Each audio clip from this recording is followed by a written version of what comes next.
The Gee Spot. I'd hit that.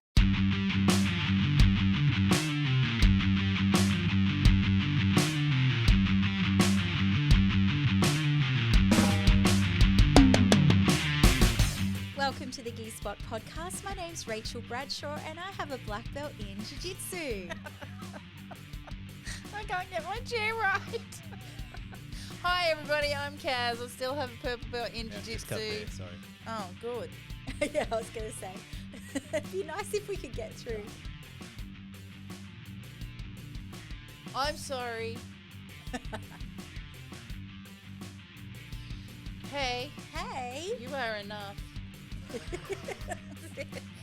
I was going to comment on that when we get started. You're enough for me, baby. Take two, ladies. All right. 3, 2, 1. Welcome to the Gee Spot podcast. My name's Rachel Bradshaw and I have a black belt in Jiu-Jitsu. Hello, I'm Kaz Page and I have a purple belt in Jiu-Jitsu and my chair's right and I'm good to go. And you are enough. I am enough and you are enough. Thank you. You're welcome. Like your jumper. Thank you. Where's that from? The internet. Yeah. I don't know. I saw it ages and ages ago, and some guy just created this thing, and he wanted people to just have that feel good moment. Yep. And he released a jumper, and it just says on the front, "You are enough," and on the back, it's got a passage that says something to the effect of, I'm glad you're still here. You deserve to be here, and you are loved from the person in front of you. Oh, that's so nice. I think cool, I actually right? have seen them on like Insta. Yeah, so one Yeah. guy started it, and then, you can go to Temu now and buy them and all the rest of it. But if you find the original source, Yep. he actually does do stuff with the money and donate it to So go organisations and all the rest of it. Find the yeah. correct source. So if you're buying it just to, make the person behind you feel good for a second, I'm all for it. I don't care. Do it because I just think it's a lovely thing to do. Yep. If you're buying it because you also want to give back to charities and stuff like that, then, go to the original source because it's Cool. worth it. Now, bigger things, more exciting things. What are we doing today? Well, it's actually like 1 year since we started our podcast. Happy birthday to us. Happy birthday to us. Happy birthday, Diggy Spot. Happy birthday to us. Hip hip. Hooray! Hey, I can't sing for shit, but you're welcome, everybody. Oh, so thank you to everyone for Yeah. sticking with us Huge and thank you. listening to us week in, week out, giving us all the amazing feedback that you guys do, sending us questions, even just like, I love it when we get like little comments like, oh, hey, I really enjoyed your episode today, ladies. That was really cool. Yep. Like little things like that just absolutely make our day. It really does. Yeah. And going around different places and hearing from people and they come up to you and go, I listened to your podcast. It's Yeah. awesome. Yeah. It's very special. And the fact that we are across so many countries, so many people, this isn't just a Central Coast thing. It's not just an Australian thing. We've got huge listeners in America and Apparently Canada you guys and like our accents and sense of humours, so that's Yeah, really yeah. cool. Thank you. all of it. So, no, it's awesome. And, look, I think a year ago you had an idea, we ran with it, and we actually had no idea how long we were going to go, where it was going to go, what was going to happen with it. And we really have just kind of gone one step at a time, right? There's no major plan on this. There's no anything. We just rock up for a couple of hours once a week and have a We just rock up laugh. consistently week after week, Yep. hang out, have a great time, put it out there, our thoughts, our feelings. Sometimes we get it right. I'm sure we've gotten it wrong. Oh, but- heaps. Cha-ching. Yeah.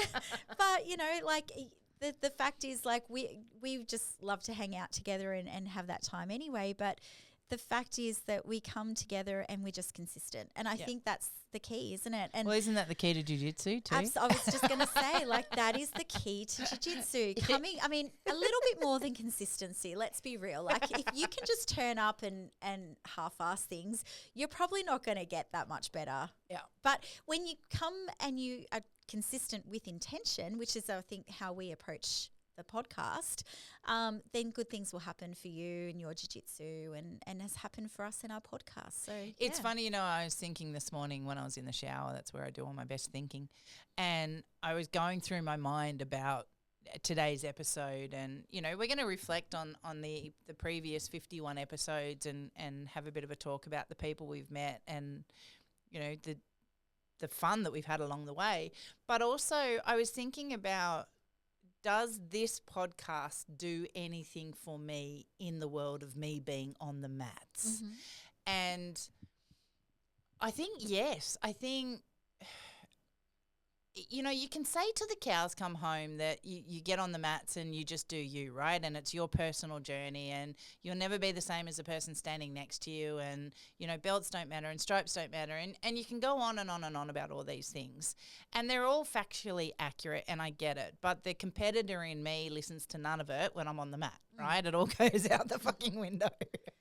But when I was sitting in there this morning, because you and I come together every week, and because we talk about this subject matter and we bring it into all aspects of our life, but it always comes back to jiu-jitsu, right? And we've had phenomenal people sit across from us of all walks of life, and every single time it's the same kind of message of, this is a hobby. This is, I'm not going to be my takeaway from this, I guess, is that I finally come to the okay. I don't have to be 100% every time I walk on the mats. I don't have to win every round that I go into. My body is broken down. My body does have problems due to my age, due to the life that I've lived. And I have to be mindful of that when I go into jiu-jitsu. It doesn't mean I stop doing jiu-jitsu. It means that it's okay to taper it and do it slightly different. I don't go into every class and absorb 100% of what's been taught. If I take away 10%, that's good. So all of these things that if I was just training 2 or 3 times a week, in my head, the way it processes was going to take so much longer to sink in. But I think I've been able to get there a little bit faster because we come here every week and because we sit down and we articulate it and verbalize it. It's just not me physically doing something, if that makes sense. I think for you, ownership has been such a huge transition. Yeah. And so just before we started the podcast, you got your purple belt. Yep. And through that process of having to get ready for that grading, you had to make the decision to take ownership over your learning, over your place in this martial art, about, do I really want this? Yeah. Yes, I do, and all of that sort of stuff. And this is just another little level of that ownership, of saying, I'm here because I want to be here. Yeah. And I'm here because I now get something out of it. It's not just for someone else. Yeah. And what I'm getting out of it doesn't have to be the win all the time. And that's been the big head shift for me, because I am competitive. I absolutely am. Everything I've ever done in my life has been competitive. Whether it's in the corporate world, whether it's in sporting world, everything I've done historically has been very competitive. You asked Matt, in our 25 years of relationship, we will go to things and there is a competitive spirit in us. It's just who we are. I'm not ever going to win in the way that I'm not 25 anymore, right? My mind still wants to be, but my body's like, fuck you. No. And I think getting to that realization has been a very sad process. Getting to that acceptance has been a very hard process. Once I got there, everything felt a little lighter. So jiu-jitsu has become more fun for me now, because I'm not trying to win every time. I guess for all intents and purposes, in some people aren't going to get this, but I stopped caring so much. Yep. And just started to enjoy it more. And I think that's probably the biggest takeaway for me. And that has come about because I've been able to verbalize, excuse me, a lot more because we're doing this. Otherwise it would have just been me bitching to Matt about it and still not being able to find my way forward to be able to just accept. Yeah. So, I think, from that regard, we'll talk about all the other episodes and people we've met, but that's been one of my biggest takeaways, thinking retrospectively about what the podcast has given me. Wow, That's in the really jiu-jitsu. cool. That actually makes me think what I've gotten out of it. And I think for me, being able to have people in the room that we wouldn't have otherwise had that access to, Yep. that's probably been my biggest takeaway. I've really enjoyed our guests that we've had on. I've really enjoyed getting to know people on a different level. Yeah. You know, when we've had people come in, for example, you know, we've had Chris Howder Yep. at the academy twice now for seminars. The first time I didn't get to know him very much. The second time, this time, because we were able to get him on the podcast and talk to him on a deeper level, I feel like now I've made that connection with him. Yep. That goes beyond just hosting him for a seminar. Yeah. And we've had that experience with many, many different people. So that's probably been a really cool thing for me, because I'm not an extrovert by nature. I can get up in front of, 40 people in a room and teach a jiu-jitsu class at the drop of a hat and be extroverted in nature. I come with the energy and the outgoingness on the mat, but they're my people. Yep. That's still my little crew of people. So I'm still that extrovert in that introverted world, Yeah. But for me to have to make small talk to someone, that's like my worst nightmare. And so getting people on the podcast where you filter past all that small talk stuff and you go straight to the depths of the questions that you really want to know about people, because you don't have time to buffer with 2 hours of getting to know you. It's just straight into the hard questions. I'm like, hey, I really dig this. This is my space. So I love the fact that, most of the guests that we've had on the podcast over the last year, you can go online and find out about their jiu-jitsu career, and there's all sorts of information posted about them. I love the fact that we take it a little bit deeper. We find out more about the human, and, both of us are in line with that. Both of us want that. Yep. And I love that about our outcomes. And I also, do you know what I really love too? We put people on pedestals, and rightly so, because they've earned it, they've done phenomenal stuff. But at the end of the day, they are still just humans. Yep. Right? And so it didn't matter for me whether it's our kids sitting out in front of us and we're interviewing them, or it's someone like Chris Howder who's had an amazing career in this space. It's just been energetic and it's been fun, and I've still learnt so much from the person sitting across the table. Yes. The excitement hasn't been any less dependent on who the person is. And we haven't had a bad guest. Nah, they've all been amazing. Yeah, like we've been so fortunate. I mean, there's Grant, but, we'll get – no, I'm kidding. Only because I know he's going to listen and he's so deserved it. We love you, Grant. We do love you, Grant. Well, I mean, we've had him on 4 times. He's been on more than any other guest, so we must really do love him. Yeah. I love the little dig, though. I know. I'm going to travel. I'm not rolling with you next week. All right. So, I thought we might just sort of have a bit of a recap. Oh, I just heard a noise. Did you hear the noise? I did. Who was that?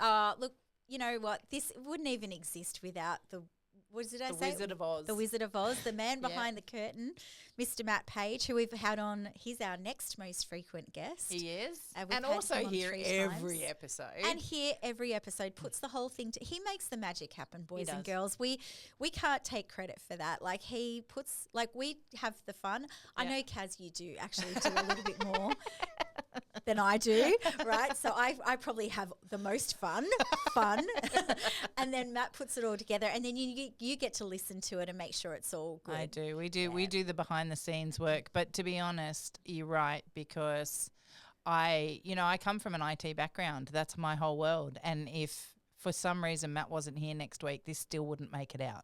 So he is very much the driving force behind the Gi Spot and the Love Conquers and the production company overall.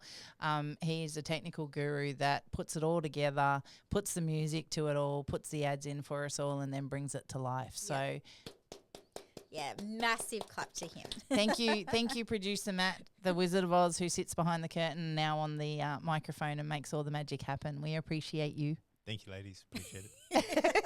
I love that now we have him on the mic. It's really cool. All right. So let's do a little recap, shall we? Yeah. So As I said to you a couple of episodes ago, Spotify did this really weird thing to me where I was listening to our most current episode and then took us back to episode 1. the beginning. And it just came on and I listened to it and I was like, oh my goodness, we were so like Rigid. now I wouldn't say that necessarily, but we were very professional in our opening track. Now we can't get through an intro, but but That's my favourite part of the episodes. I got to tell you, the intros are hilarious. We've relaxed into it, but yeah, in that first episode, it was very, we're getting to know each other too, I guess. So it was just because it was a different. I mean, Matt and I had been podcasting for a while at that point, but our whole language, our whole demographic, our whole subject is completely different, and so it was even though it's something I had been doing for a while, it was still a different mindset that I had to come into with it. Yes. And I'm not a subject matter expert. I'm a very opinionated person by and large, but I'm not. I know, right? There's a shock for you. I didn't know that about you at all. Buding. It's only been a year. Actually, it's been 2 years now. But jiu-jitsu, I am not a subject matter expert in by any stretch of the imagination. And so there was still that nervous component for me too. It's like, well, am I going to know enough to even get through multiple episodes? And of course I will, because I'll hold an opinion. Whether I'm right or wrong is irrelevant. But you're never wrong. No, that's right. See? Neither are you with comments like that. I also listen to the Love Conquers podcast, so I get that insight into you as well. All right. So, look, that's actually been our most listened to episode. It has, yeah. Welcome to the Gee Spot. And I think we were talking about this the other day, and I was actually talking about this with someone who's in the industry and quite high up, like trying to work through the demographics of again, it comes back to we have a 60-40% split over male versus female. And I was actually saying to J-Mac as well last week, because we were talking about the stats, and I said, when we first started looking at it, and it was a 60-40 split, and that's kind of been what it's been on average. It comes up a little bit and that, but it's 60% men, 40% women, right? And to J-Mac's point, well, there's a higher percentage of men out there in the world of jiu-jitsu than there is female. So I'm like, okay, I get that. And then 2 weeks ago, it actually spiked. And it spiked up to 85% men. Wow. Yeah, that's what I went to. I'm like, wow, that amazes me. And, when I was talking to J-Mac about it, he said, well, there's still more men. I said, no. I said, I get that at the 60-40. I said, but all of a sudden to see this massive spike in men listening to us, I think that's huge and I think that's amazing. But where'd all the women go? No, well, they probably haven't gone anywhere. It's just that we've picked up more men followers overall. Which is cool. Yeah, it's very cool. Was there a particular episode that happened on? I can't remember now. Looking back, who did we have? No, I don't think so. I just think all of a sudden it just switched. Okay. So I don't know. I'll go back and have a look. Hey, I'll take it. I'm really happy. When we first started this podcast, it was so that we could be a podcast from the female perspective, but for everyone. For everyone. And I think that, guys listening to us, it's actually really helpful because we can give you the information that sometimes maybe you wouldn't get otherwise. That's right. About how to be training with females or, what we go through on the mat typically. Yeah. What we're thinking, how we're feeling, why we're coming at it from that But even just in general, like general jiu-jitsu stuff. And we've had probably more male guests on our podcast than female guests. So I'd say so. Yeah. All right. But cool. So I was talking to somebody who's in the industry, and they were saying that when somebody comes to an episode, that if they like the episode and they all of a sudden want to subscribe or be a part or get the notifications, oftentimes they will go back to the very first episode where it originated from to get to know the hosts.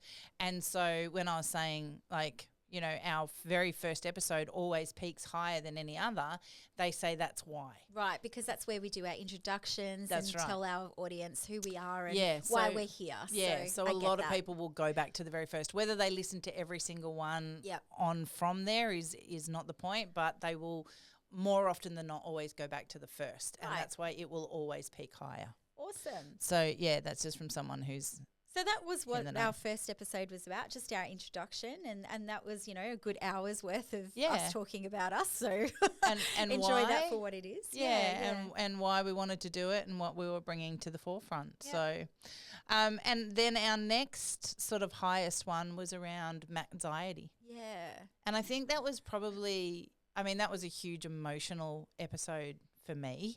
So that was where we actually talked about you getting your purple belt. Yep. And what you went through and Yep. the insane anxiety and stuff that you went through Yep. as a result of that. And Yeah. I guess that probably resonates so highly with everyone out there because it's what people go through. Yeah, it's what people go through even getting on the mats to begin with. Absolutely. You know, and I see it so often. I even to the point where I read a comment yesterday on one of the social groups that is jiu-jitsu, and it kind of went down the pathway of a 50-year-old woman rolling and then being told by a black belt that she should go harder against the other women in the gym, and something else coming. And it was a real carte blanche kind of broad statement that meant nothing except to kind of put her down a little bit. And I'm sure the person... Well, that's how she took it. Yeah. And that's how she's rewritten it. Yeah, and I'm sure that the black belt probably was trying it with good intentions, but it's not how it come across. And it's caused her this high level of stress going back onto the mats, right? Is that how I'm being judged? Is that what everybody's thinking? Blah, blah, blah.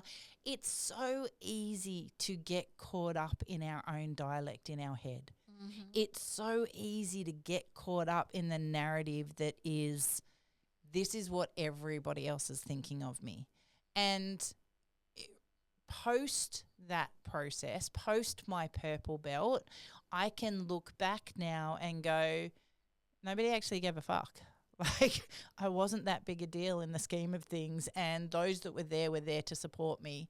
What the hell was it all for? Yep. You don't have control like that with anxiety in the heat of it. Yep. You just don't. Yeah. And so I think it was a really good episode to prove that even with anxiety, you still can. Yes. And you can overcome. Yeah. And you can actually smash it out of the park. Yep, absolutely. And I still have anxiety. Yeah. I still struggle with it on a daily basis through different things. My resolve through this, and the reason why I got through my purple belt and didn't stay at home and hide, was because I choose to beat it every time it rears its head. I know it's going to. I know I'm a sufferer of it, but I will relentlessly fight it. And I won't always win, and that's okay. But on the times I will win, then it was worth it. Yeah. And I guess I hope that people listening to that get that message, and it gives them a little bit of a me too. Yeah. I will too. Yep. Yep. So Absolutely. I think overthinking is one of the biggest stresses Of life. of life, but biggest points to help your anxiety take hold, Yeah. And just to your point of that lady, now it could be that her coach meant it to be a bit of a put down. I doubt it. I don't know any coach that's worth their weight in gold that would purposely. I don't know that it was a coach more so than just a black belt in the gym. So, yeah. Or anyone. But it could have been that he was just going, you should, like the way you roll with us, that's how you should roll with the ladies too. He might see some potential that's lost there. But anyway, we don't know the situation but I know what happens is you can say one thing to one person and the exact same thing to another, and they will take it entirely different ways. Two people will go through an experience, right, and come out of it, and you ask the people what they experienced from that, and it'll be two different stories. That's right. And I think that's what, to Grant's point recently about coaching is that you have to know your students and you have to have those relationships with them. So when you do give them feedback, you can meet them where they're at. Yeah. That's exactly right. That's really important. That's super important. So, all right, what else have we got? Hey guys, sorry for the interruption here. We just wanted to shout out to all our Central Coast and New South Wales listeners. One of our great mates has started a new business, Central Coast Supplements. Damien's a great guy who also happens to be a veteran, And as you guys know, My Broken Productions and Iconic are huge supporters of our veterans and first responders. So we'd love to see you guys get behind this awesome new business. If you're looking for protein supplements, healthy snacks for the kids, or just all-round better health options for the family, check out Damien's website, centralcoastsupplements.com.au. And guys, make sure you remember to use the discount code GISPOT. That's GI space SPOT. GISPOT at the checkout. Now, where were we, Rach? What was your favourite one? Oh, do you know what? I was going through that this morning trying to think. So Mad Anxiety was the next one. The next one after that was Book of Five Belts. And that's when we talked about the different colours and the journeys through them and all the rest of it. I can't say I have a favourite episode. Okay. Because, you know, I mean, when I look back and I think about the people that we've met and the kind of things that we've learned, the friendships that we've been able to build because of the people that we've met, I think my proudest episode was when we had the kids on. Yes. Connor and Addie, because they just did amazing. I have a lot of fun when you put Grant and Matt in the same room because the banter is just hilarious. And we know that to be the case, so we know what's coming. Yes.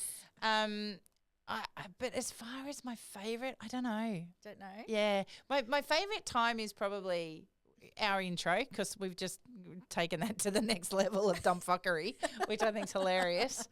I think I've just learnt so much from each journey. And I love having guests. I get excited when we're going to have guests. Yep. And then we'll have 3 or 4 guests sort of come through, and then we'll get an opportunity just for you and I to talk, and we get to the end of that episode and I'm like a kid in a candy store, like that was fun. Yep.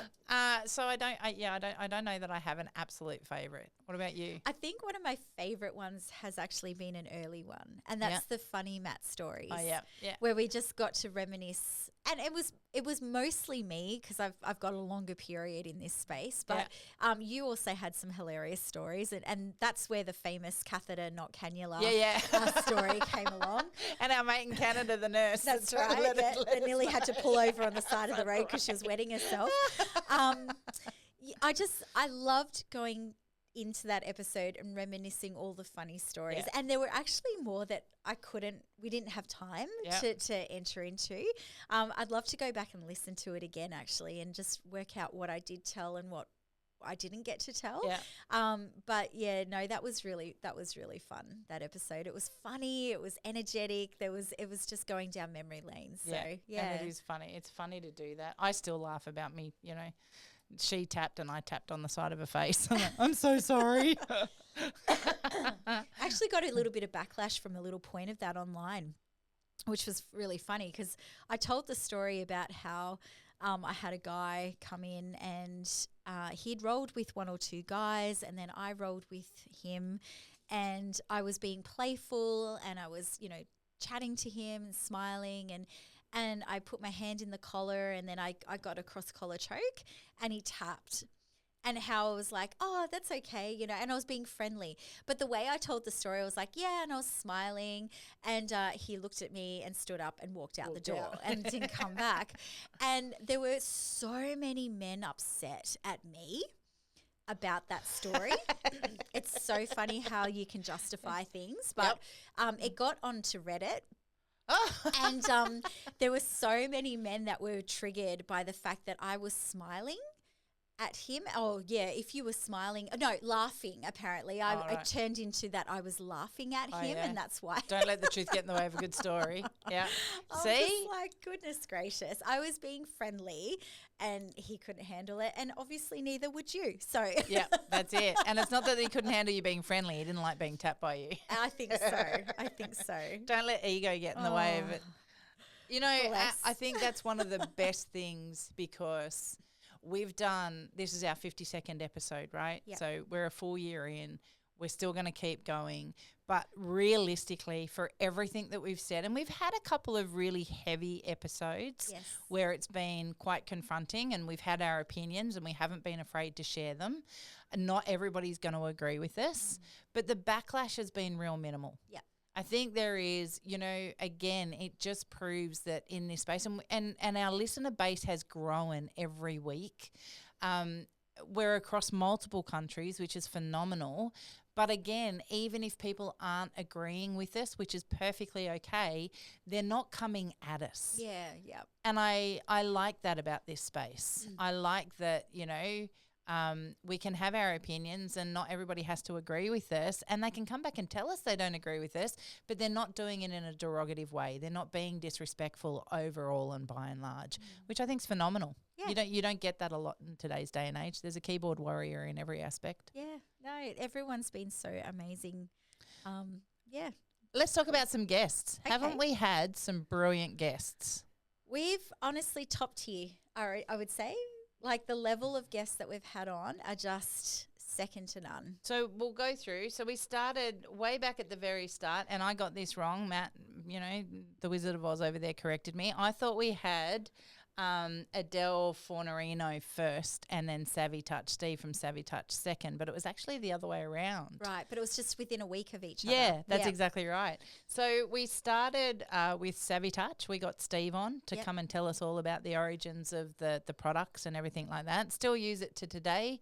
I know there's been a couple of people that have gone, oh, it doesn't work. But, look, chemo doesn't work for every cancer patient either. So if he's got 500,000 people telling him it's great. Oh, man, it changes. I still use it. And it still just makes me so amazingly clear. Yeah, absolutely. That's the rocket fuel that we're talking about. Yeah. In fact, the other day I had a student on the mats who has asthma, and he was just doing like little coughs. And I've noticed that he does this. It's not like he's got a cold. It's just that's his asthma playing up. And I said to him, I was like, oh, you've got a little cough? And he goes, yeah, it's just my asthma playing up.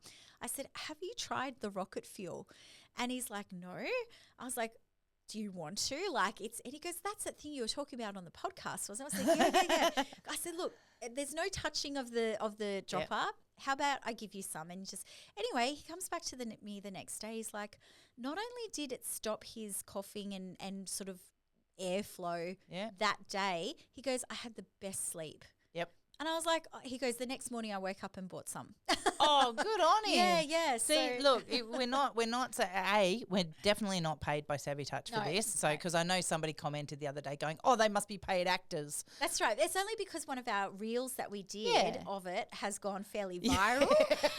So if you jump on our Instagram, you'll see the reel that we're talking about. And Savvy Touch pinned it to their website as well. So it's all over there. Yeah, so it gets watched. That's the first thing you see when you go to their Instagram as well. So it's cool. But, look, I stand by it because we have Scarlett's has a lot of allergies, and, if she's taking it every day, it works. If she forgets to take it, then the build-up doesn't work in there. But this isn't a miracle cure. This is something that you take on a regular basis. It's not a cold and flu tablet. No, that's right. And it's not a part of a jab. routine. It's just you build it into part of your routine. So that was pretty amazing, and it was lovely to hear where he came from and how well he's doing in the sports industry for these products. Yep. And I think he's just a good all-around guy. It was fun to interview. He was. And then we had Adele Fornerino, and that was straight after her double gold at ADCC. And that was the first time that we'd sort of... No, we didn't have video yet, did we? No, we didn't have video on that but one. But we had her on video. We had her on video, but it was still audio to Spotify and things like that for our podcast. Oh, that's a shame. We should ask to get her back on and have her on. I would really love to have her back. I really would, She just recently went up against Fionn Davies, and it was a phenomenal match. I understand, the end and why it played out and how it played out the way it did, and I think they will do a rematch 100%.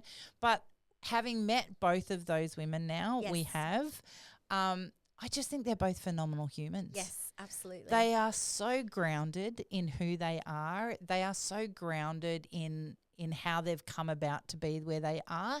And I genuinely think both of them give back phenomenally. And for me, at the end of the day, the sport is the sport, and I get it. And if you're phenomenal at the sport, hats off to you, because you've obviously had to do the work to get there. But to be all-rounded as a human, to really still be able to keep your feet on the ground and not let it get to your head. Yeah. like so many others have had happen, my hat's off to both those women. So Yeah. I'd love to have them on the podcast again.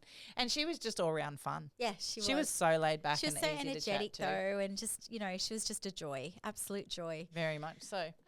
We had the mamas babies on. We did. We did. Britt and Lisa. Yeah, that so was they're- a really cool episode. It was actually. fun. It was so fun. And because they were at so varying different stages in the pregnancy. And also, it was Britt's first pregnancy and Lisa's second. So Yep. therefore, even that alone made a big difference in Yeah. their journey, I think. And So- watching those babies come to life and be a part of still, the world and the ethos and jiu-jitsu. And I've had cuddles with one of them. And, it's phenomenal to know that we've got that captured in history. And it makes sense, right? I was just thinking, we're coming up to Britt's little baby Reva.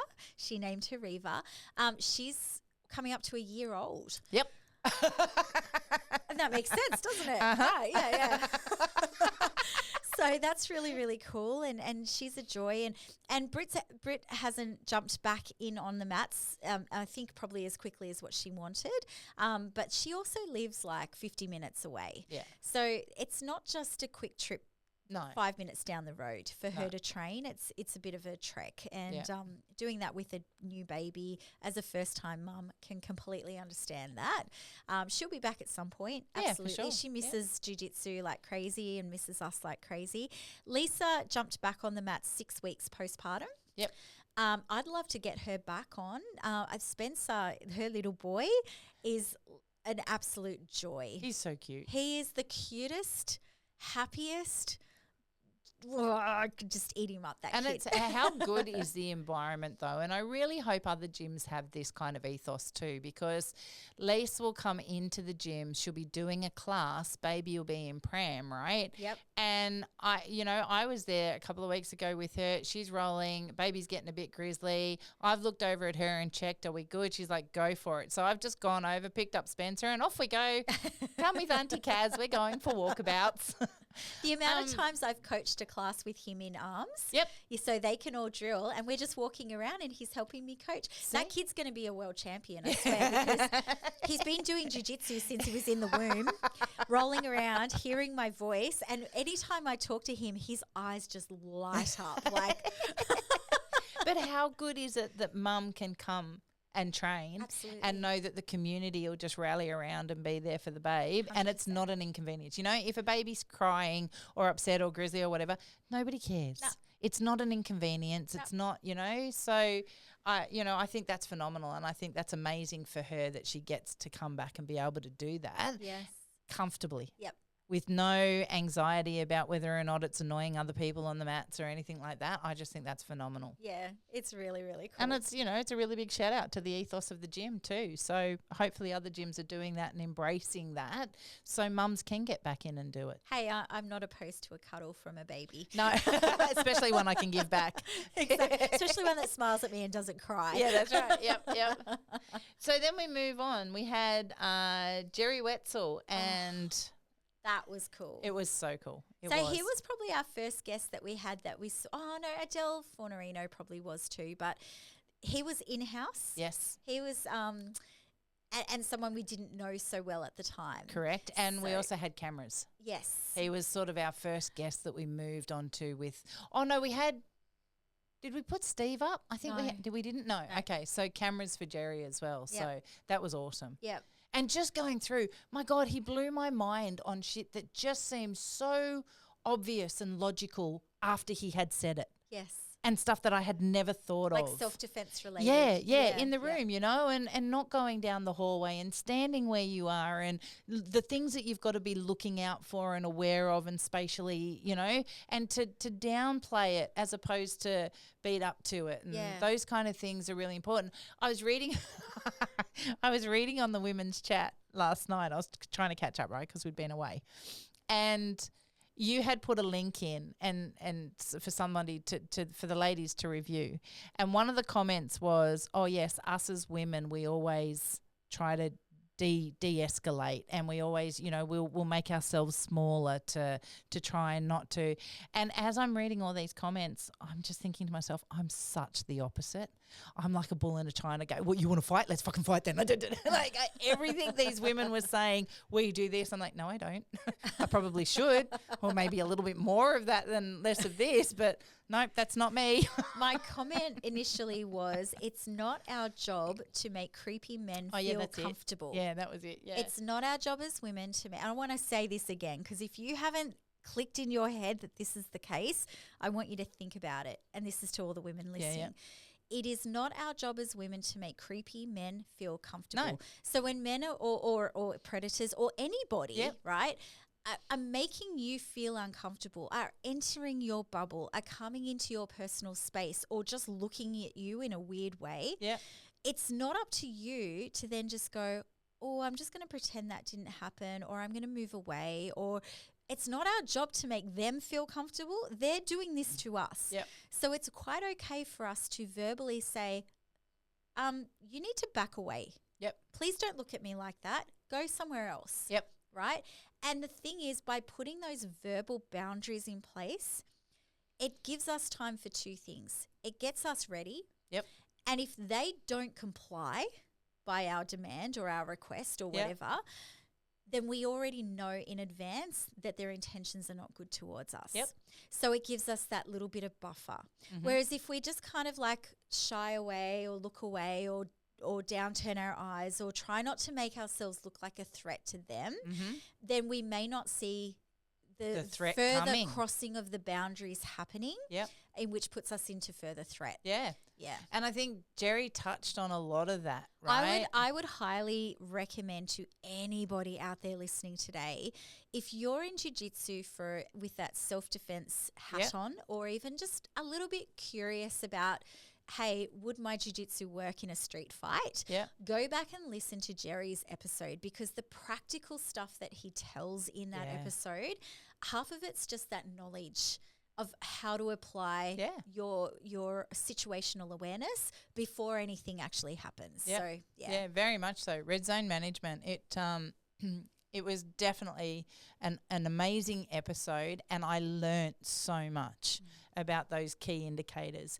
And it was phenomenal meeting him, he's a joy. He is. He's an absolute joy. Yeah. He's a lovely guy, and he's super nice, and he cares. Yes. It's not, again, we've been so fortunate with the people we've met, because Jerry's got to put food on the table. He absolutely has to. He has to keep a roof over his family's head and all the rest of it. It's not his driving force. Yeah. His driving force is he had a daughter, and he wanted to know that his daughter was going to be safe. Yep. And so through his expertise and through his experience, he's been able to build on that and create this program and make something of it. And now he's sharing it with the world. Hats off to him. I think he's doing a phenomenal job. And it was so much fun having him here. And then through that, we met Mitch Langman, who is a phenomenal human. We've just spent the weekend with him. I know. I was going to, you guys are like besties. Yeah. I'm a little bit jealous, actually. Yeah. We're sick invite. We headed down to Canberra. We had some functions down there with the kids. Brag moment. They got to sing in Parliament House. So I just got to say that, because they were phenomenal. That was very cool. It was super cool. But whilst we were down there, of course, we had to catch up with them, because we've stayed in touch with Mitch and his wife and daughter, who are beautiful humans, and Mika and Rosie. And we knew we were going down there, and we've always promised them that we'd get down there and hang out. So we got down there, we went to train in his gym with him 2 nights, we had dinner, and then we went out to his farm and hang out for the weekend. Just Matt and I did with that. And, listening to him and Matt, it's just hilarious. And I don't know what half the shit is that they talk about, because there's so much laughter as they're saying it, and they kind of go off on these tangents and finish each other's sentences, but it's hilarious. Oh, that's nice. I know. And I think they have very similar sense of humours. I'm not sure it's for public consumption, a lot of what they talk about, but they do go off and have a ball of a time. And, we're Uncle Matt and Auntie Kaz to Rosie, their little daughter, and you just watch Matt. He lights up because he's such a magnet for little kids. And she just, it was funny actually. I was thinking about it when you were talking about Lisa's son's going to be a world champion, because Rosie, I think, help me out here, Matt. She's 4 or 5. No, she must be 4. She's literally just started jiu-jitsu on the mats at Mitch's gym. And I was watching her muck around, and her and Matt were play fighting in the lounge room, right? And she's got this, she just goes straight into X-Guard. Like, this is this 4-year-old kid who's, again, because Mitch owns his own gym down there and he's so immersed in jiu-jitsu and MMA, and it's a full body, all-rounded gym, she's just immersed in it. She's lived it and breathed it her whole life. And so watching her just pulling all these guards and stuff on Matt, and she didn't even know she was doing it. It was hilarious. She just thought she was having a fun time trying to monkey climb up Matt at one point. But they're amazing people, and they're so much a part of our family now, which is awesome. And Mitch owns Dark Carnival. He does. Which is a really cool gym in Canberra. Amazing. It looks amazing from the outside, doesn't it? It is. It's phenomenal. The it way he's doesn't got look it like decked a out. jiu-jitsu academy. No, but when you walk in there, it's 2-story, and he's got the whole MMA kit out, and it's real industrial. It's real kind of, I don't know if grunge is a right word. That's my word. Yeah. That's, and it's amazing. But you walk in there and it's just such a sensory, like, oh, look at that. Like, your tisms exploded. They were. And every time I looked at something in a different corner, you'd see something new and exciting. And it's a really cool location too. So for anyone who's traveling, if you're getting down to Canberra, please call into Dark Carnival, because it's a phenomenal, and it's everything, right? It's boxing, it's MMA, it's BJJ, it's the whole gamut. So, but his episode was amazing as well. He was fun. It was just really, really cool to listen to his perspective. Yep, very much on so. jiu-jitsu and how we should run our academies, different stories that he's got over the years and stuff like that. So, and he comes with so much experience too. Yeah. And actually, interesting enough to anyone who's listening too, check him out on YouTube, because he's just gone through and done, it's a competition, but it's a competition on self-defense, like real life scenarios. And I think, Matt, help me out here, I can't remember if there was 6 fellas in the episodes, and it goes over a series of episodes. That's so funny. Sorry, I can just see Matt through the curtain. Yeah. And twice now you said, Matt, help me out, and he's gotten ready to speak, and you've just answered the question for him.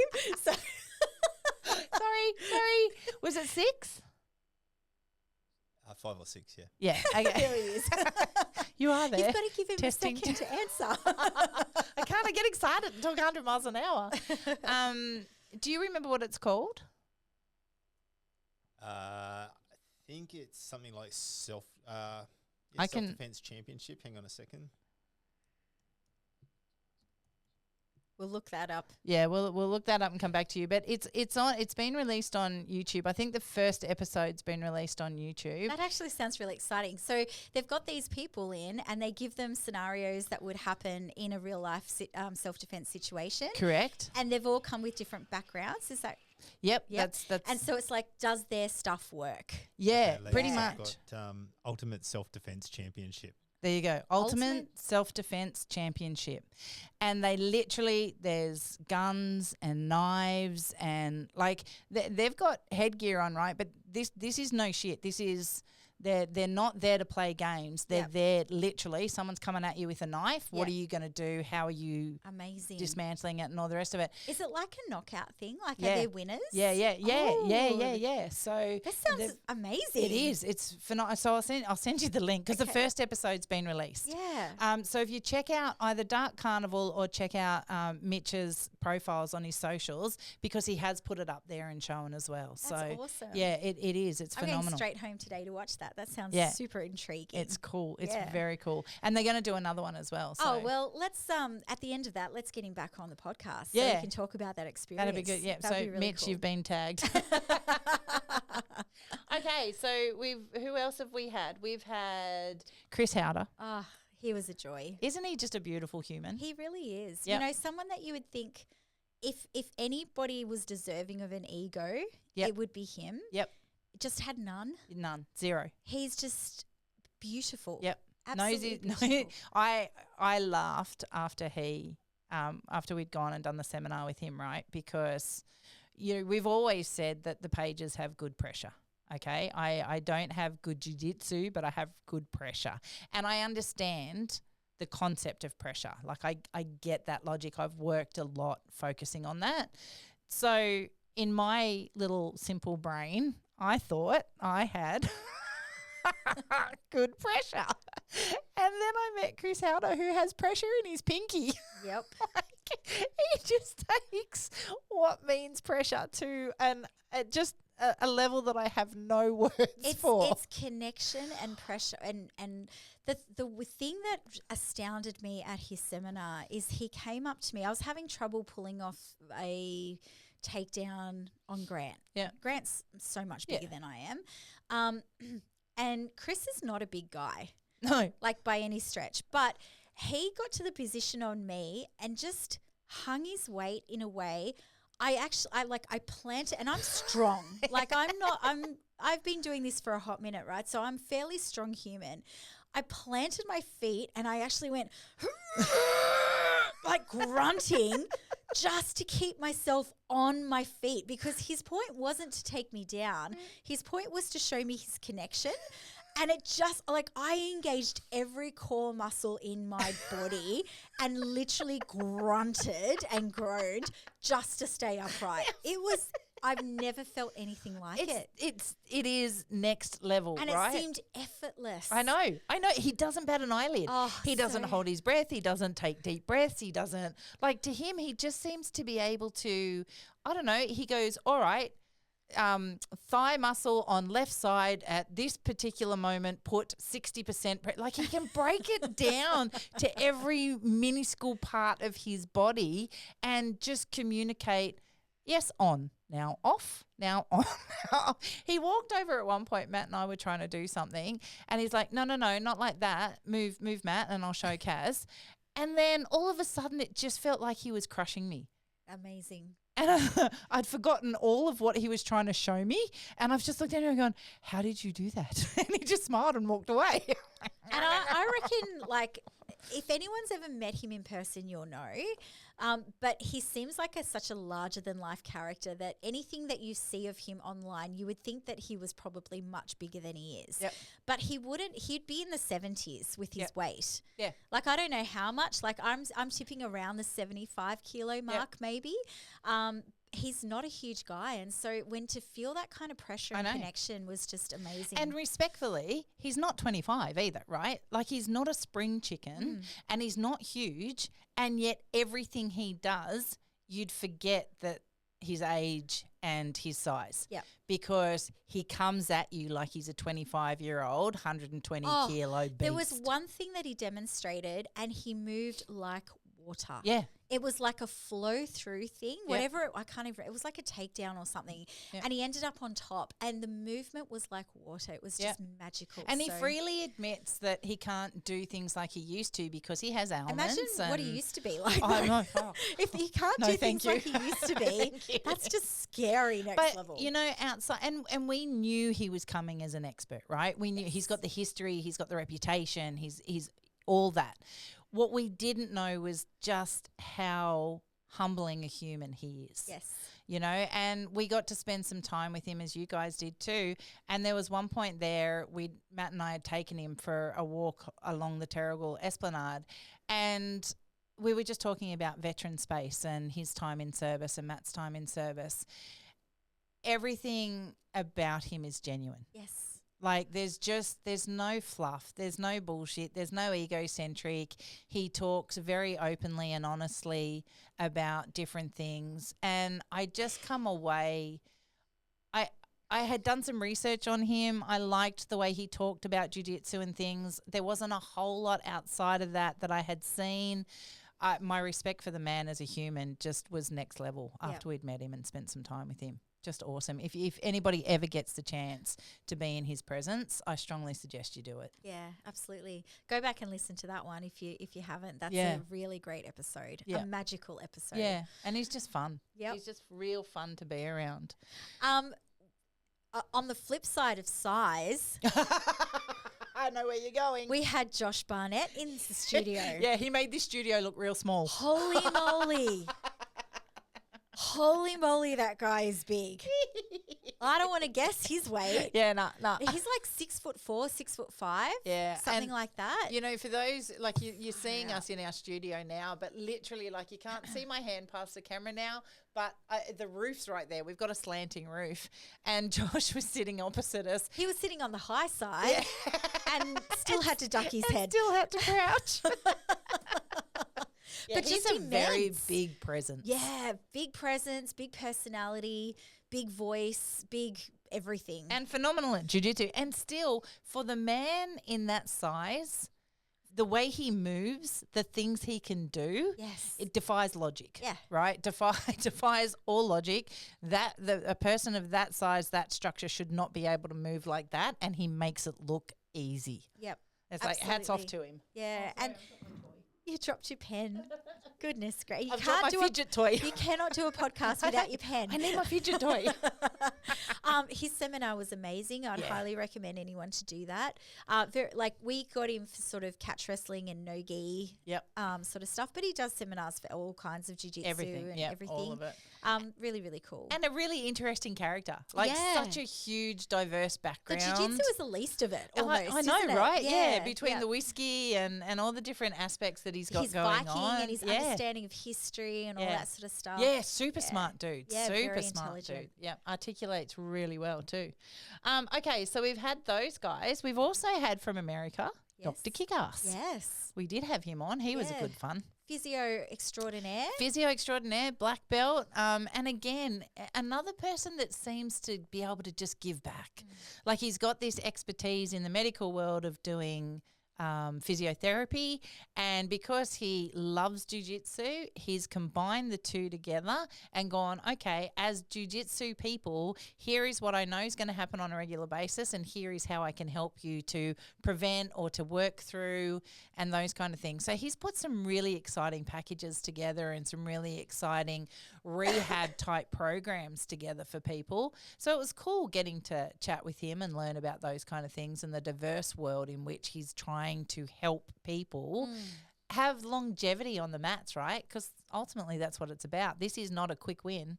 Yep. Like you're here for 10 years if you want to make it to black belt. Yeah, and then 30 thereafter. Absolutely. Yep. Very And of much course, so. how we came across him was through Dr. Phil when we had him on the episode. Absolutely. And that was a really cool little episode about, like, you know, how to treat your body, going and getting things looked at earlier rather than later. I think that was my biggest takeaway from his episode, was that he was saying that most people, if they get a niggle or an injury, they leave it too long before they finally do something about it. And often case, it makes it worse or less treatable because it's settled into the injury. Whereas if people would go sooner to get their little niggles or injuries looked at, often case they can do things quickly to help rectify. And a lot of people will go, this is what I found, and this is from 52 years of lived experience, right?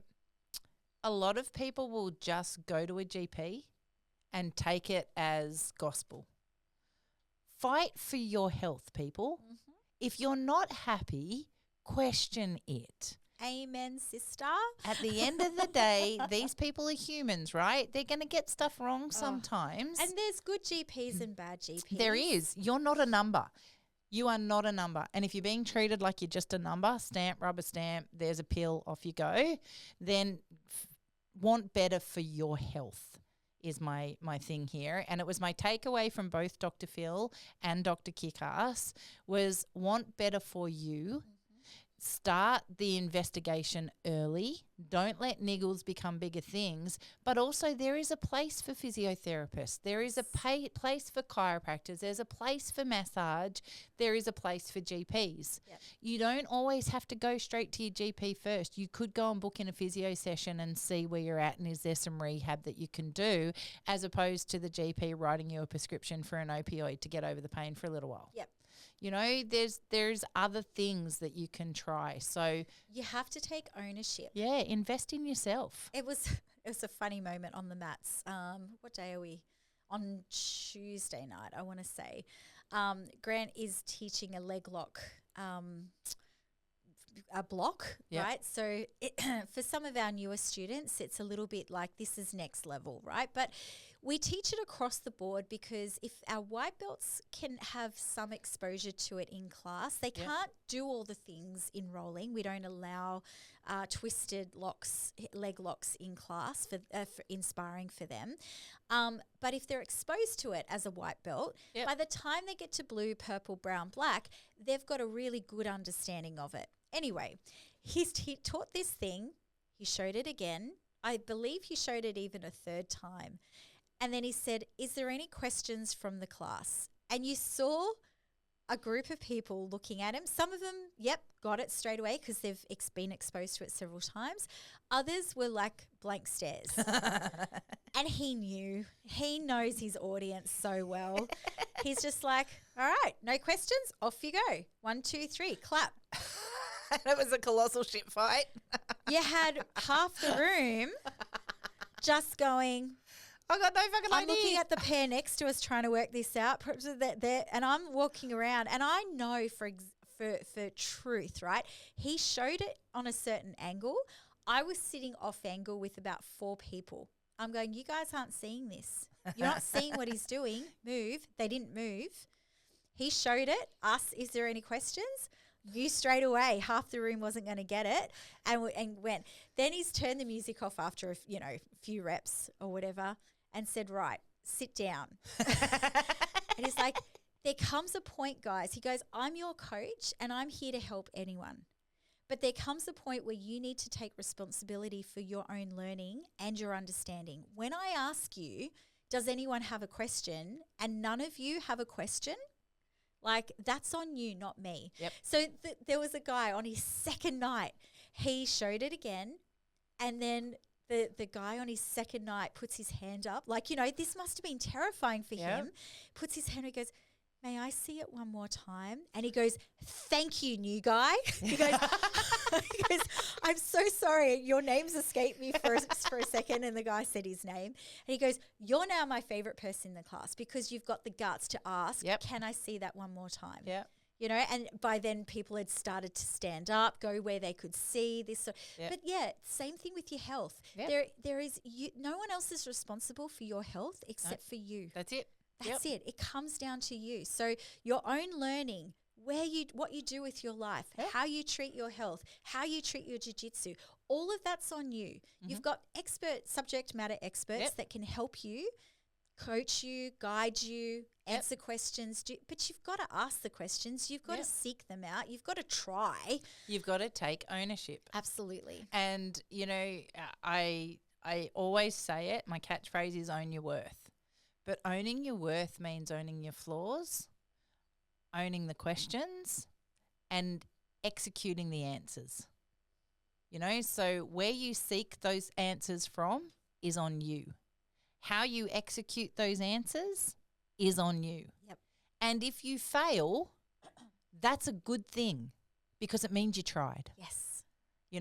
If you're afraid of the fail and therefore you won't try, then that's on you. And by failing, we've now eliminated one possible way of doing That's it. So now I can go to the next way of doing That's it. right. If that fails, I can eliminate that. And if you walk out of a doctor's surgery, if you walk out of your GP's appointment and you're not happy with the answer, then your mistake was walking out. Yep. Oh, here's a classic example. And I know you know this story, but I'll tell it to our listeners. So I'm 46. I've been having some symptoms for menopause coming. It's just the age that I am. Boys, sorry. Let's talk about this. But you guys go through it That's too, right. right? All you your wives are going to hit menopause. So I know. I was listen gonna up, say, buddies. Well, boys go through lowering testosterone levels and things like that too. So I would say to everyone, go get your bloods done. Straight away. Go get your bloods done. You should be doing it anyway. But for the ladies out there, I was having these symptoms. I knew that my hormone levels weren't great. And so I've gone to my GP and I've said, can I have a blood test? I want to check my hormones. And she's like, yep, no worries. Let's do everything while we're at it. So I'm great. That's actually, you sound like a good doctor, right? And I had never seen this doctor before. Anyway, Sends me off for blood test. I get blood test done. Weeks go by, hear nothing. Mm-hmm. So I ring the doctor's office and I say to the receptionist, I haven't had a call back to get my results. She's like, no worries, let me have a look. Hear the clicking of the keyboard. And she says, oh, the doctor's reviewed your results and everything's perfectly normal. There's no reason to have another visit with her. She signed you off as being okay. Mm-hmm. And I just went, can you send me those results, please, so that I can have a look at them too? She, no worries, sends them straight to me. So I open up my results. Everything is perfect. Everything is normal range for like across the board. Very, very healthy person. Except when I get to the section of the hormones, which are all in the tank and has a specific note from the reviewer, under it saying further follow-up is required, shows blah, blah, blah, blah, blah, treatment suggested, right? So literally in black and white on there. Yep. Had I just taken the word for it, that's it, and not listened to my body and not known that maybe push further, there is something else here, I would have accepted the GP's word that everything's okay. And continued to feel like shit. Absolutely. Yep. And then since then, gone to someone else, got on the treatments that I've needed, feeling a whole lot better, sleeping through the night. Yep. All my symptoms have alleviated. Yep. Like, and since we've been talking about it, because you and I, like, I'm already through a lot of what you're starting to go through now. And so we've been able to compare notes, but we're comparing notes in a group forum with other women that are around us. And you're starting to hear comments like, yeah, I really should do something about that. Yep. You know, people are just settling. yes. They're just going, oh, well, I'll just live with it. No, Yep. you actually don't have to just live with it. Yep. You actually can do something, but you have to do something. Yes. It has to be you. Yes. So, you know, I stand by it. If you walk out of the doctor's surgery or your medical appointment or your physio appointment, whatever, and you're not 100%, A, happy with the outcome, B, all your questions answered, and C, prepared to execute what the answers were, then your mistake was walking out. Yep. Don't walk out unless you're happy. Yep. And if you feel Or go see someone else. if you or, feel intimidated or you can't get the answers that you're looking for, go somewhere else. Yep. Don't give up on you. That's right. Yep. You're worth it. 100%. So in the medical realms, we've had Dr. Kickass, Dr. Phil, but we've also had J-Mac come through just Yes, we recently have, for a yeah. visit, which was Yep. awesome. So J-Mac is my one of my favourite rats. Been around with our family for a really long time, has a black belt in jiu-jitsu. Episode's just recently been released, and he is phenomenal in breaking down that difference between, you know, a PT and what strength and conditioning actually means. You know, and I love the concept of his in that he helps people have better flexibility, or those that have too much flexibility be able to contain and control. His whole thing is on the mobility. Yep, Yep. absolutely. Yep. Longevity of life. Yeah, absolutely. Overall. 100%. I mean, this is becoming so much more in the forefront of my mind than ever before. Yep. And I think it's probably age related, but knowing that it is actually more about strength in flexibility or mobility, Yep. which is the key. Yep. It's not about how flexible you are. It's not about how strong you are. It's how you can combine those things together for longevity. Yep. Yep. And he's got such a dry sense of humour. And, you know, again, another one of those people that can go down and have a very long conversation with my husband, them laughing hysterically over shit. I have no idea what they're talking about. But he. You get left out a lot. I don't do. you, I know I do. Yeah. I don't get humour. Yes, you do. You and I have a great time. Yeah. We just have different humour to them. But yeah, he, you know, I go and work out with him every week, and he's so funny the way he structures stuff. We were sitting there the other day, and he's making me do this one particular exercise, right? I hate it. It scares the shit out of me. I genuinely think I'm going to split in half. Now, he knows I'm not going to split in half. Logically, I get that I'm not going to split in half. It doesn't make me any less frightened of doing this exercise.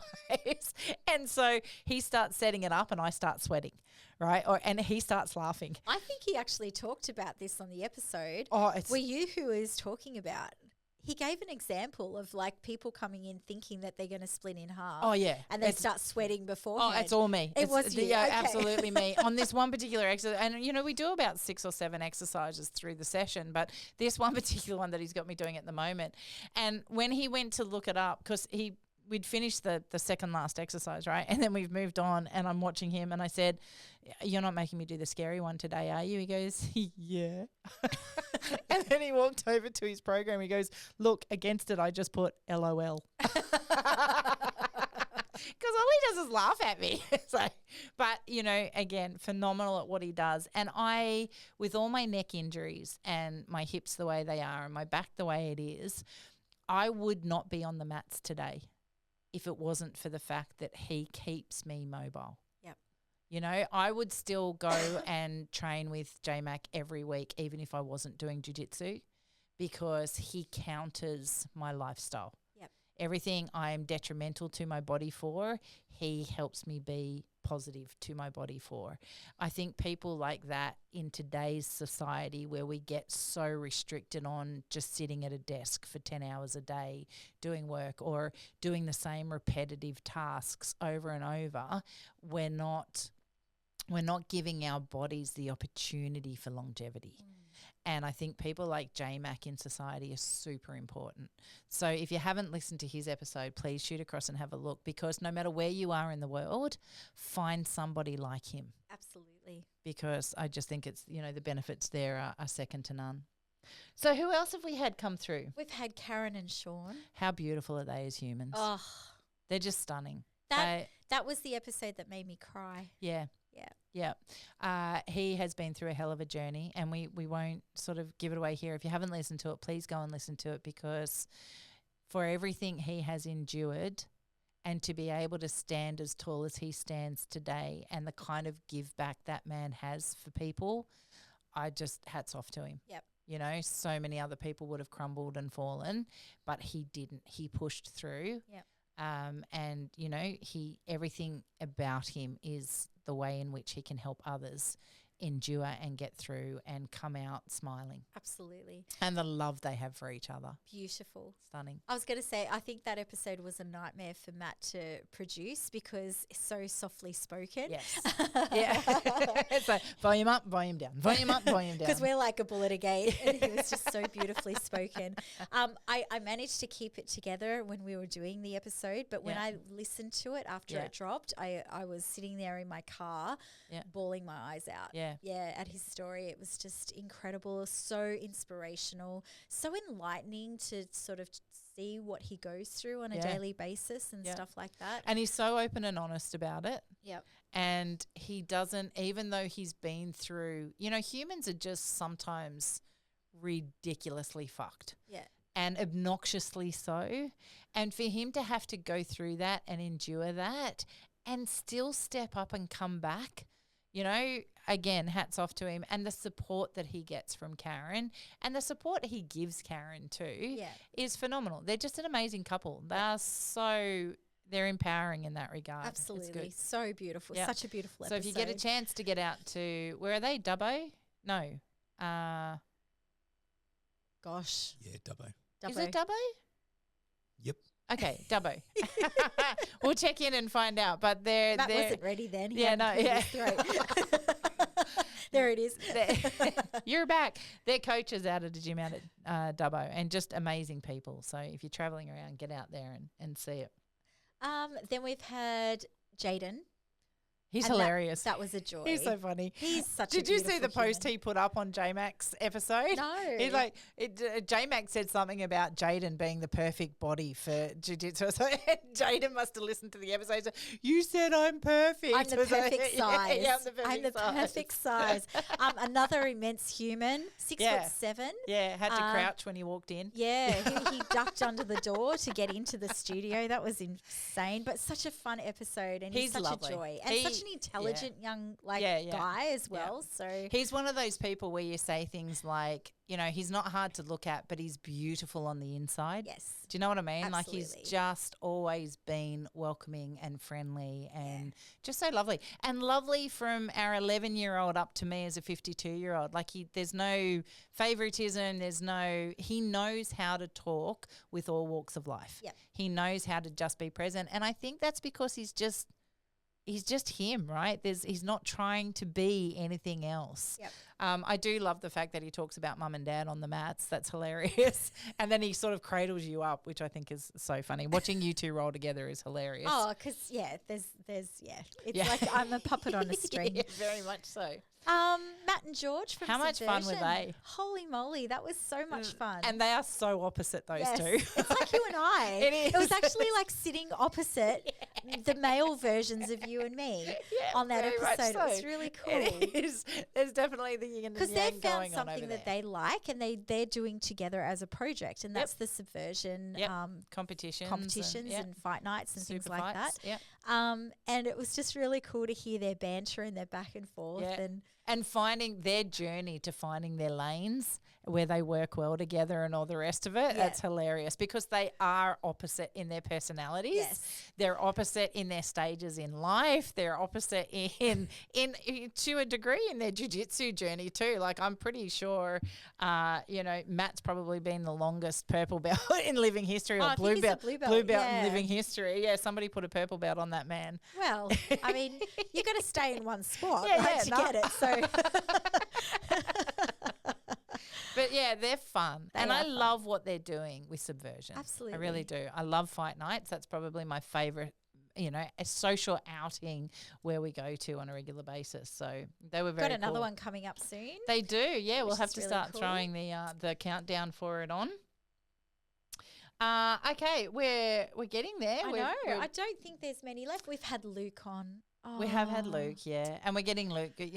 Story time with Luke back again because he's amazing. Uncle Luke. Yeah, We very should much call so, it right? Story time with Uncle Luke. He's another one, I would say, very close to Chris Houter's. Like, my impression of Chris Houter is very much my impression of Luke Beston as well. Yeah.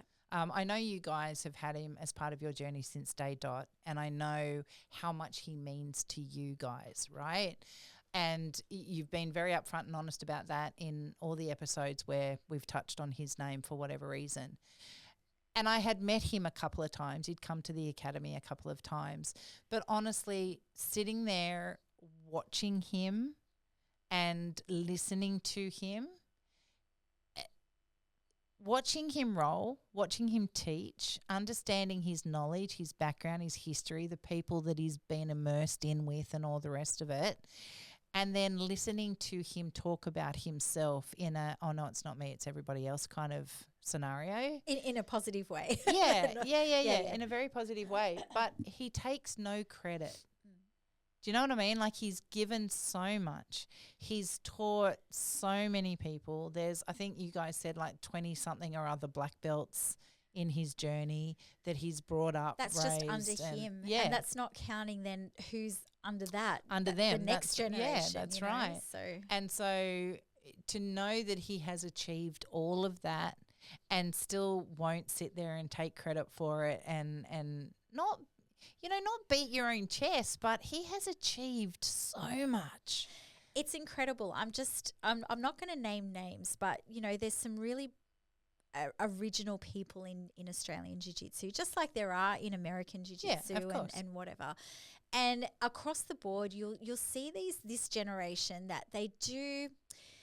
There are some that will put themselves forward. I am this. Yep. I am that. Yep. I have done this. Listen to my words. I am the ultimate guru or Yep. wisdom, and I'm going to let everyone know this is what I think, right? Yep. There's a very famous American person that if it's okay by him, it's okay by everyone, because he puts himself as that moral compass for everyone else. And if you don't know who I'm talking about, You got rocks in you your head. soon will, and you probably do know who I'm talking about. We have those personalities in Australia as well. Yep. Luke has every right to be Yes. one of those people and just isn't. Yeah. And when he does put stuff online, it's often, it's about Angela these days, who's Yeah. not doing so well. It's about his journeys with the Gracie family, or, you know, this time he met Alio, and or this time he did this with this person or that person. It's always about others. Yeah. It's never about what he or it's never putting himself first. Yeah. Do you know what I mean? Yeah, and absolutely. I think that's what I love most about him. He's a wealth of knowledge and wisdom and guidance, and his jiu-jitsu is just next level. And yet he's just one of the most humble guys out there. Down to earth, so friendly, so caring. Yep. You know, and a wicked sense of humour, a very dry sense of humour. So if you're not used to that, you can miss it. Yes. But I'm so used to that from people around me. So it's like he'll say some stuff and I'll quietly piss myself laughing. Yeah. Like, I get that some people in this room didn't just get that, but that was hilarious. Yeah, absolutely. And he's just, you know, the way he tells his stories too, he's not hard to listen to. No. And you can just get swept up in it and taken away. So story time with Uncle Luke, we're all in for. We, you know, we're coming into our second year of the Gi Spot. Yep. There will be more story time from Uncle Luke for sure. I think so too. I think he had a good time coming and hanging with us. I think he did, yeah. Let's get him back, because he was a lot of fun and just a lovely guy. I think we've just about hit the end of it. The only other one that I can see on my list is when we did our collaboration with Roll or Die. How much fun was that? With Kim and Brent. That was so much fun. You know what? Do you know what I really loved about that? We were in the hot spot. Yes. I loved, you know, as selfish as this probably sounds, I didn't have to think. They were asking us the questions and it was just fun. Yep. And how good is it that there's another Aussie podcast out there that's, you know, I said this, I don't know if I said this to you or if I said this online or what I said it, but in such a competitive landscape, Australia has such a large tall poppy syndrome thing, right? We don't historically, we've not historically been good at building up others. Yes. Yeah. And I think to a large degree too, I have struggled in the female world where I've not really seen a lot of or I've not experienced a lot of genuine build up. There's always these kind of knives in your back as they're smiling at your front and all the rest of it. These guys came to us and said, hey, let's do a collab, let's get together, let's, you know, put it out there for both of our things. Yep. And there was no undercurrent to it. No. They were just good fun to hang out with. Yep. They asked really cool questions. We got to have a laugh with them. They are doing exactly the same thing as us. Yep. We've got more in common than we don't. That's exactly right. Yeah. And technically, they should be our competitors. But there is nothing about that feels like that in any way, shape or form. We'll do a huge shout out to them any chance we can get, because they have phenomenal guests. They have a great routine and rapport between the two of them as well. Yep. They're easy to listen to. Yep. And they were fun to hang out with. Absolutely. It was just awesome. So, you know, huge shout out to them. It was a great episode. It was really cool too, and we had a little giggle about it afterwards. Their podcast runs for an hour. Yep. And they were very strict on. She was so good. Yeah, she was not. I shouldn't say strict, but like they had time management. To a fine point. Yeah, we have none. We have none. Sorry. Some of our episodes can go for an hour. Yeah. Actually, I don't think any of our episodes have gone, except the first one. And even that went for an hour and 9 minutes or something. It? Yeah, I thought it was 59 minutes. No, it's like an hour and 6 minutes, I think, the first one. So. But you know what? What a year. Oh, crazy. What a year. We have, I think Brent's description of us was the perfect. best I've ever heard. And it's like Jiu-Jitsu Seinfeld. A Jiu-Jitsu Seinfeld. He said, listening to you guys is like watching an episode of Seinfeld, because you talk a lot about a lot of stuff that is actually about nothing really, and it always comes back to jiu-jitsu. And I laughed at that because Seinfeld has the #1 spot of all time for a comedy show. Yep. Right? I could never watch Seinfeld because I never understood it. Yet here you are doing it. I know. And so when he said that, all I went to is, wow, that's a huge compliment, because that's one of the best all time, blah, blah, blah. And then the more I thought about it, talk about going down a rabbit hole, right? And my brain working too hard, overthinking. Hang on a minute. I couldn't watch it because I didn't understand the comedy side of it. Does that mean no? Okay, stop now. It's like I'll just take the compliment and run with it. So we're Seinfeld for jiu-jitsu. The show about nothing. The show and everything. I guess that's the thing. It's about nothing. Well, it is not about nothing, but it's about everything. And that's what I think we try and do. I think so. I think every episode, when I was scrolling through this morning looking at our topics in what we have gone through over the year, and we were talking about this the other day, we have been able to articulate every episode that has originated from jiu-jitsu and bring it into some life aspect. Yes. Because jiu-jitsu isn't life, right? It's a part of our life. Yes. And it's merely the vehicle by which we talk about our experience and the human experience. That's exactly right. Yeah. And what we do with that and how we take that into other aspects of our life, or how we bring other aspects of our life into jiu-jitsu as well. Yep. And so I think for me this last year, looking back at all of those episodes, I'm really proud of what we have achieved. Yep. Irrelevant, the first question we get from people is, how many listeners do you have and how many subscriptions do you have and blah, blah, blah. Yeah, there's statistics out there that can prove that, but that's not why we're here. Yep. It's not why we're doing this. We have listeners and they're growing every episode and every month, and I'm forever grateful for that, and I'm grateful that people like what they're hearing. But I also, to your point the other week, we would be doing this irrelevant. Yep. Because we're getting so much from it too. Yes. And I look back over the last 12 months, over our last 51 episodes, and I'm so proud of what we've achieved. I'm proud of the people that we've brought through the door. I'm proud of the conversations that we've been able to have. And I know that it's doing some good based on the feedback we get. Yep. So happy birthday to us. Happy birthday to us. Happy birthday to everybody out there listening. And thank you, everybody, for listening. And I almost went through a whole episode without saying fucktards. I just didn't want to disappoint anybody out there. Can we make a new birthday resolution? Nah. Dr. Phil was messaging me the other day saying, you've only got 6 left. Oh, of course he would count them. That's hilarious. I can find ways. Don't you worry. I'll expand my profile. I'm actually going to get a shirt next year, Fucktard Free Zone. I'm doing it. I'm just doing it. So anybody else out there wants one, let me know. I'll order extras. I think I listen to a lot of podcasts and I listen to a few jiu-jitsu ones too. And I'll dip in here and there for, like, I've got a whole bunch of ones that I like to listen to. I don't listen to every episode of them. I'll sort of, this one sounds really good this week, because I'm sort of limited on time that I can just listen to something. I think what separates us in a big way from other things that I've listened to, and it really boils down to when we have guests on. When we have guests on, we find out who they are as people behind the jiu-jitsu. It's not all about, tell us about this win and this technical aspect of this move that you did in this one competition once. Do you know what I mean? Yep. It goes so much more beyond that. And I think the feedback we've had from our guests after being on our podcast is that they got asked questions they've never been asked before.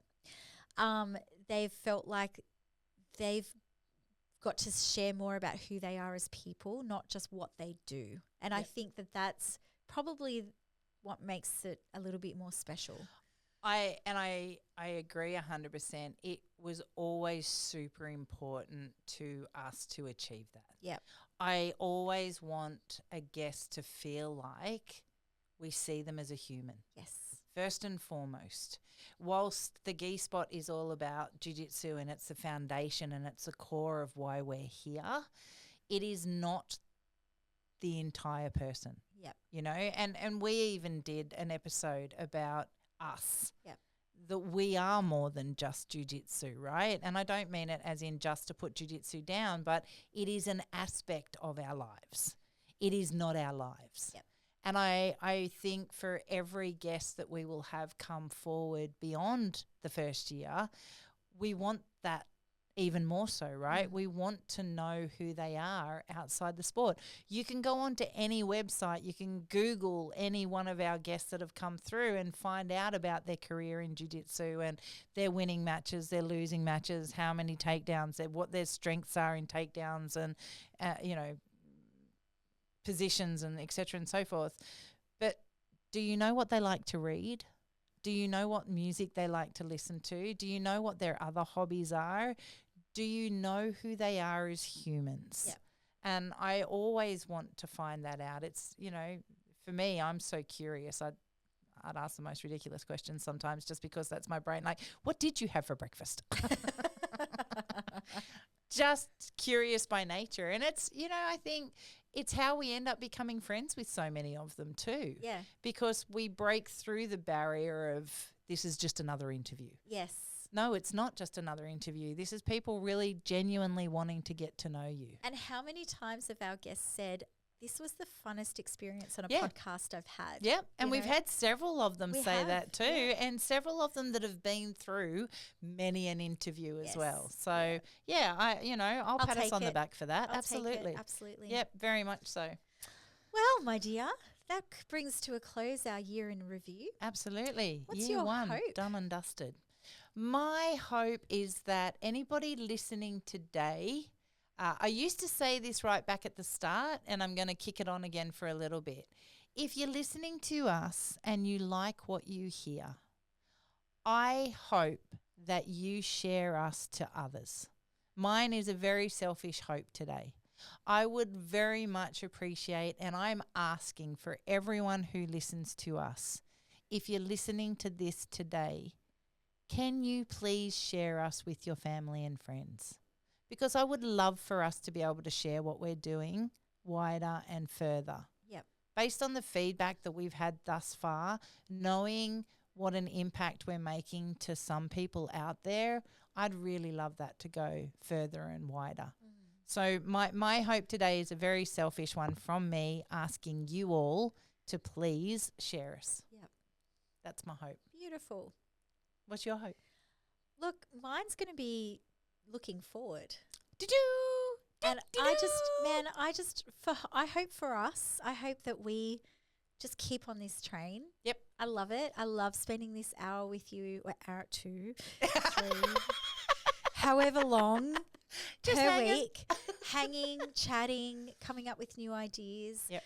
I hope that, we keep our listeners engaged and interested in us. I hope that we get more listeners on board. I hope that, if our listeners have got questions, do not be shy, guys. I know, it's so funny when we get a listener question or someone reach out to us for the first time. It's always almost opened with an apology, sorry to bother you, but, and we're like, no, bother us.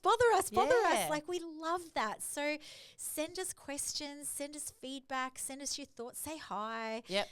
Just reach out to us. We love it. And there's no such thing as a wrong question either. No. You can genuinely ask us anything and we'll answer it. Yeah, we'll answer it to you usually, and then Yep. we'll also usually do an entire episode on it. Yep. So we love that because it just prompts us for new stuff. Yeah, very much so.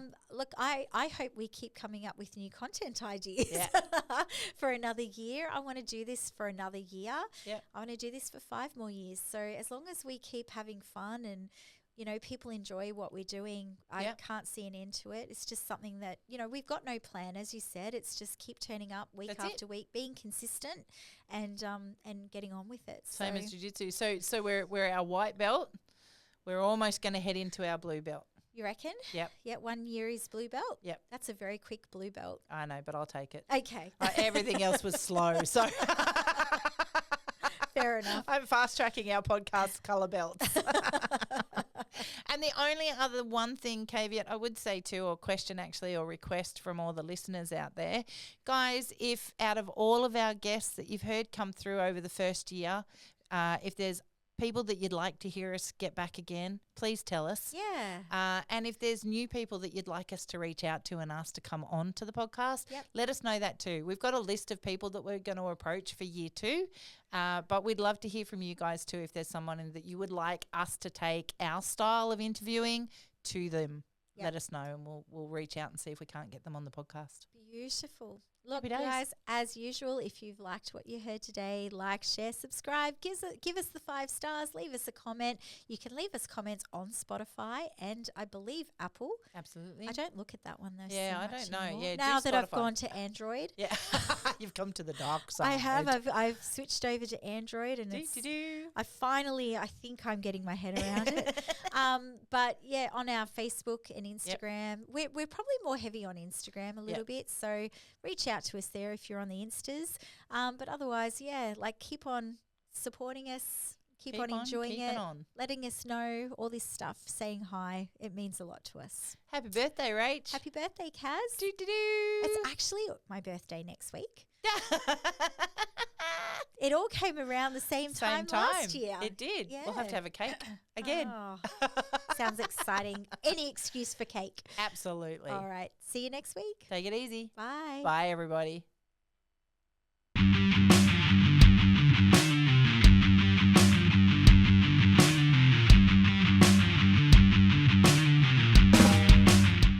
This podcast is a My Broken Soldier production. And brought to you by Iconic Jiu-Jitsu.